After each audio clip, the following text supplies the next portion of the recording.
Okay, everyone, simple concept I want to cover today, and that is the concept or the technique of planing. And planing, when it comes to arranging, is simply voicing out a chord and moving that voicing up by half step or down by half step and right back again to the original voicing. So for instance, let's say we have a G13 voicing for the trombones. Now, I won't write out the rhythms here, but I will play different ones so you can get an idea. Okay, we got the 7th, 3rd, the root on top here. This might be just a background figure or a little riff figure the trombones have. Let's say we're like playing a G blues or something, I don't know, whatever. And we have some rhythm going on here. When you plane a chord, or plane a voicing I should say, you simply take it down a half step.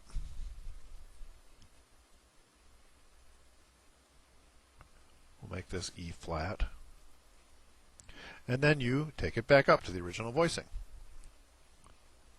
Okay? So this would actually go back up to this one right here. Now obviously there's some rhythm involved. Here's the root of the chord. The bass player will be playing this. Trombones are playing. Okay? So when you plane this chord, you simply go down and back.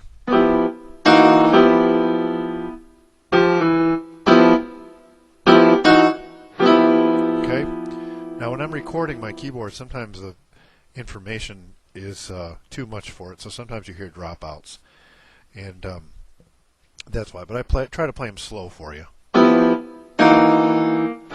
Okay, you get the idea of planing down and up. Let's go up and back down.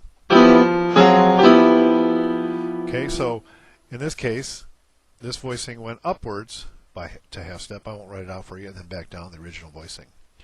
And that's called chromatic planing. Now you can do that with voicings in fourths. You can do it with virtually any kind of voicing. Closed position. You could have the trumpets playing that same. Maybe you voice them in like a just like a sixth voicing, and back down and up. Now a lot of times this is used when tempos are fast and you're in kind of a closed position. You can move those voices back and forth. If you have some kind of figure like da da da da da da da, da stuff like that. Okay, so in like a fourth type of situation for the trombones, you might have something like this. And planing really works well in any situation where you need to go back and forth very quickly.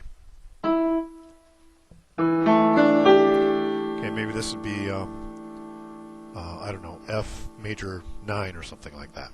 And you can just plane this back and forth.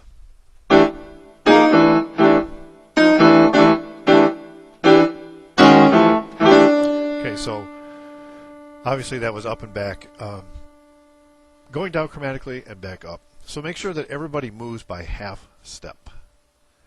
That's why it's called chromatic planing, because it's by half step. So I hope that helped you out, and maybe you can find places to use this. Obviously don't overdo it, but you will have, this works kind of well when you have the same chord change going along maybe for a couple bars. Otherwise you have different harmony going, so use it sparingly, and but I'm sure you can add it to your arsenal of arranging techniques, and don't forget about this one. Hope that helped you, and we'll talk to you soon.